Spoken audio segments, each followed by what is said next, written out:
अस्सलामुअलैकुम नाजरीन, कुरुलुस उस्मान के सीज़न 3 में खुश आमदीद। दोस्तों, उम्मीद करते हैं कि सीज़न 2 की तरह ये सीज़न भी आपको बहुत पसंद आएगा। पहली किस्त के आगाज़ में अजनीक की हदूद का मंजर दिखाया जाता है।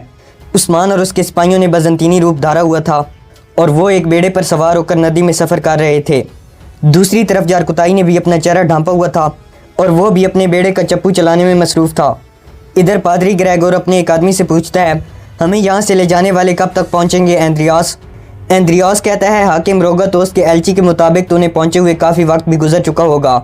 दूसरी तरफ एक बजंतीनी कमांडर अपने सिपाहियों से कहता है, सिपाहियों, हाकिम रोगातोस के हुक्म के मुताबिक हम पादरी ग्रेगोर को वसूल करके किले लौट जाएंगे और इस काम में कोई मुश्किल नहीं होनी चाहिए। दूसरी तरफ बेड़े पर उस्मान अपने सिपाहियों से कहते हैं, सिपाहियों, हम अल्लाह के हुक्म से शाहीन की तरह झपट कर तूफान की सी खामोशी से पादरी ग्रेगोर को हासिल करके वापस अपनी हदूद में लौट जाएंगे।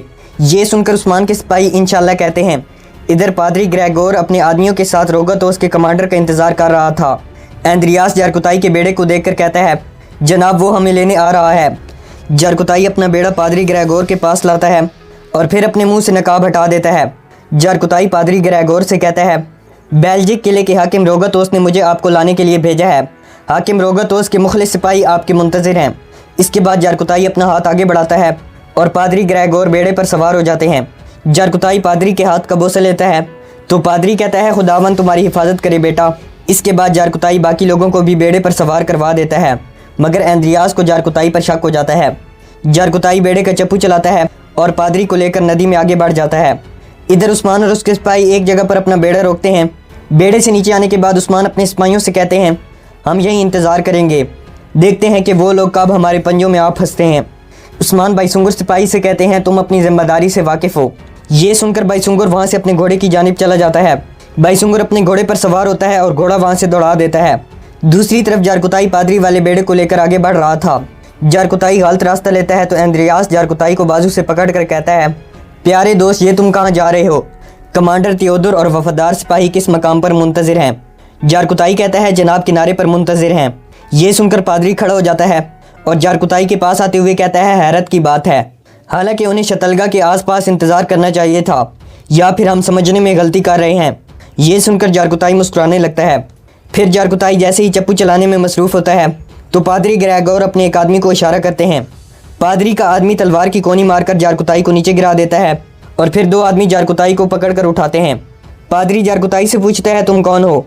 जारकुताई जब कोई जवाब नहीं देता तो पादरी अपने आदमियों से कहता है, इसकी तलाशी लो। पादरी के आदमी जब जारकुताई की तलाशी लेते हैं तो जारकुताई की जेब से एक चम्मच निकलती है। पादरी चम्मच पर बना काई निशान देख लेता है और जारकुताई से कहता है, यानी कि तुम एक तुर्क हो, अब तुम्हें पानी की तह में गर्क होना होगा। इसके बाद पादरी अपने आदमियों को इशारा करता है तो वो जारकुताई के हाथ बांध देते हैं। पादरी आगे बढ़कर जारकुताई के मुंह में चम्मच देते हुए कहता है, अब तुम जहन्नम की तह में खूब खाना पीना। इसके बाद एक आदमी जारकुताई को टांग मारकर पानी में गिरा देता है। पादरी के आदमी बेड़ा लेकर वहाँ से चले जाते हैं, जबकि जारकुताई पानी की तह में हाथ पाँव मारना शुरू कर देता है। दूसरी तरफ उस्मान और उसके सिपाही जारकुताई का इंतज़ार कर रहे थे। इसी दौरान बाईसुंगुर आकर उस्मान को खबर देते हुए कहता है, बेड़ा मुखालिफ सिमत में जा रहा है हजूर, जारकुताई पर भी हमला किया गया है। ये सुनकर आयगुल बहुत ज़्यादा परेशान हो जाती है, जबकि उस्मान और उसके सिपाही अपने घोड़ों पर सवार होते हैं और अपने घोड़े वहाँ से दौड़ा देते हैं। दूसरी तरफ पादरी और उसके आदमी अपनी मंजिल पर पहुँच गए थे। कमांडर थियोडोर पादरी का इस्तकबाल करता है। इसी दौरान कैथोलिक बजंतीनियों पर तीरों से हमला कर देते हैं। कमांडर चिल्लाते हुए अपने सिपाहियों से कहता है, जंगी हालत में आ जाओ। वैशियों का सरबराह कहता है, पॉप ग्रेगोर को लो और बाकियों को मार डालो। इसके बाद कतलान के वैशी आदमी बेड़े की जानिब दौड़ लगा देते हैं।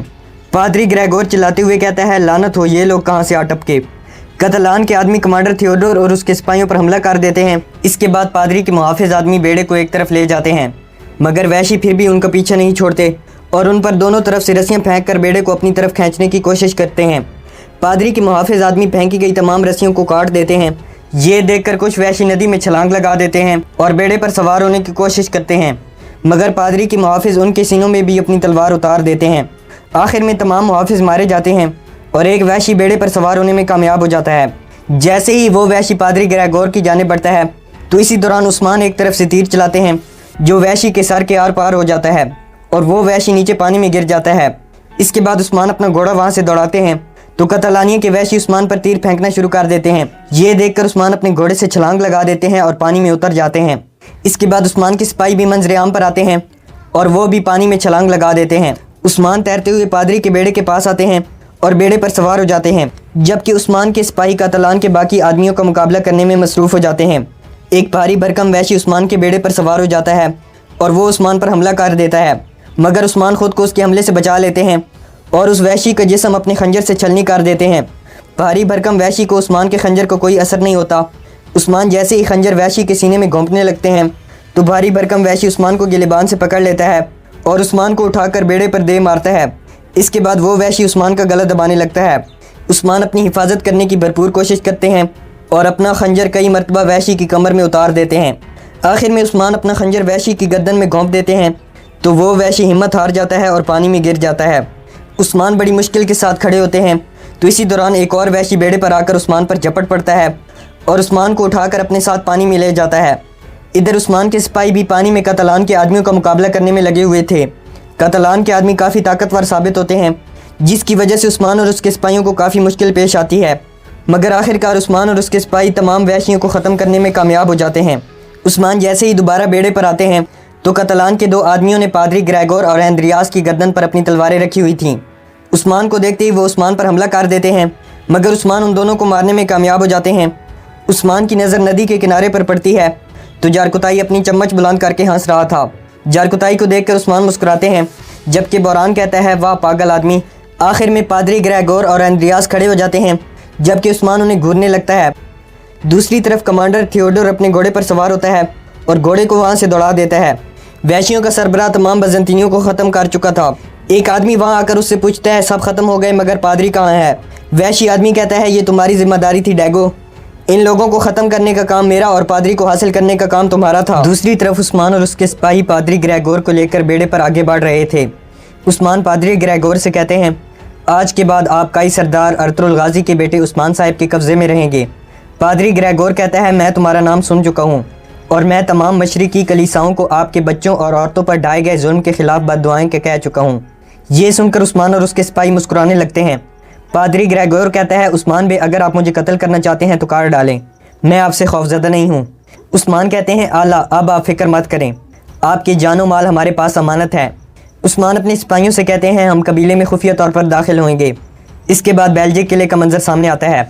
हाकिम रोगतोस अपने दर्जी को कपड़ों का नाप दे रहा था। रोगतोस कहता है, मेरे कपड़ों पर सोने का काम किया जाए। इसी दौरान कमांडर थियोडोर वहाँ आता है तो रोगतोस साहब को वहाँ से बाहर भेज देता है।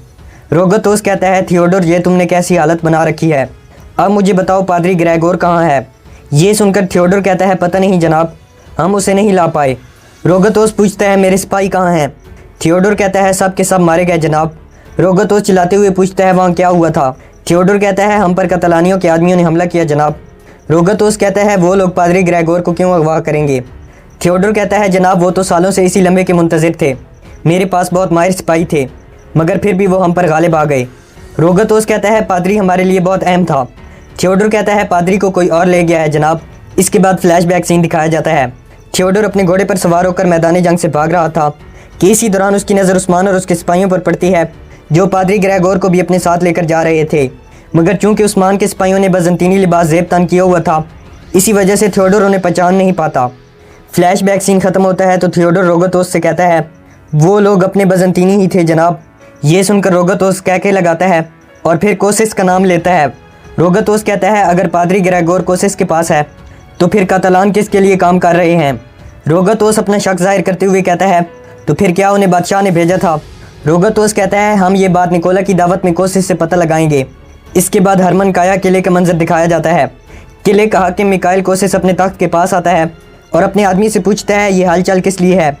आदमी कहता है, जनाब आपकी बहन मारी कुछ दुनिया से रवाना हो चुकी है। कोसिस अपने तख्त पर बैठते हुए कहता है, लाजवाब, ये हुई ना बेहतरीन खबर।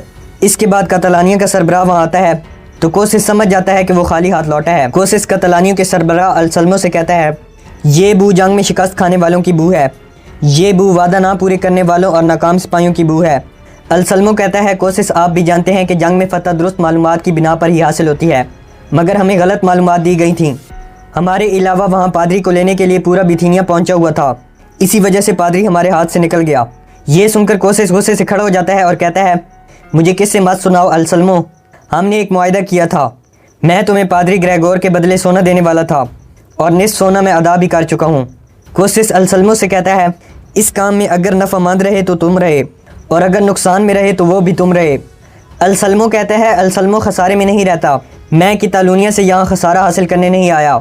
अलसलमो कहता है, ग्रेगोर को जिसने भी उठाया है मैं उसे तलाश करके आपके पास लाऊंगा और बदले में अपनी मर्ज़ी की मिकदार हासिल करूंगा।